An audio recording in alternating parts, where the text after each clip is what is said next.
Gelseniz abla. Millet 20-30'a geçmiş.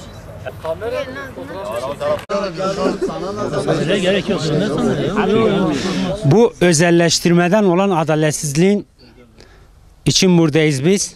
Her bölge Ali Baba çiftliğiymiş gibi her bölge kendi adamına asgari ücretin altında çalışan var, üstünde çalışan var. Devlet zamanında TEDAŞ varken Türkiye geneli sendika herkesle tek anlaşma yapıyordu. Artık öyle bir olmuş ki her sendika kendi o firmanın müdürünü getiriyor, istediği gibi anlaşmasını yapıyor. Bugün Türkiye'de eğer bir sendika varsa bir anlaşma olsun. Eğer biri düşük ücrete çalışıyorsa hepsi aynı düşük ücrete çalışsın. Biri 5.000 alıyorsa diğerinin 1.000 liraya çalışmanın bir anlamı yoktur. Biz bu adaletsizlik için buradayız. Sonuna kadar da buradayız. Kim geliyorsa gelsin biz bundan vazgeçmeyeceğiz.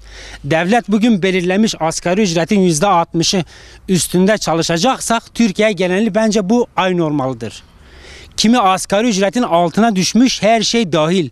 Önceden devlette şu an çalışan var, yıpranma payı var, elektrik yardımı var, bilmem vardiya parası var, tazminatı var. Devlet memuru eğer klima altında gece gündüz çalışıp 2300 lira alıyorsa bizim burada 1000 liraya çalışmamızın bir anlamı yoktur.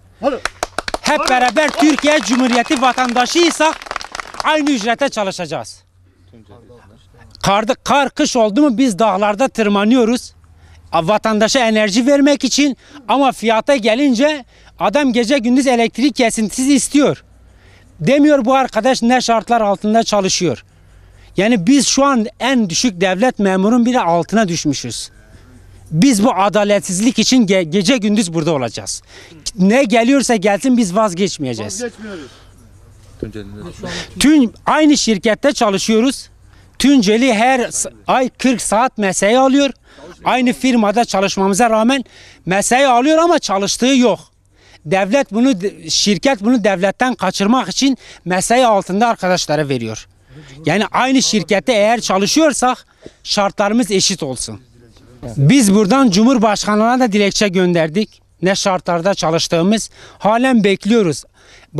Cumhurbaşkanı'na ulaşıldı mı ulaşılmadı onu bilmiyoruz ama bekliyoruz onu. Tunceli her ay 40 saat mesai alıyor.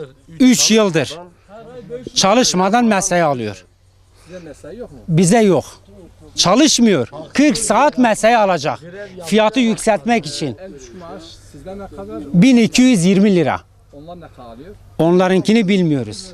Kapalı kutu arkasında çalışıyorlar. Kimse ne olduğunu bilmiyor. Bingöl geneli tesiste çalışan kayıtsız, şartsız hepsi buradadır. Sayımız neyse odur.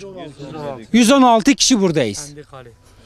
Bu grev mi yiyorsa Grev değil, iş yavaşlatma acil durumlarda bir hastamız olur, emniyet olur, jandarma olur.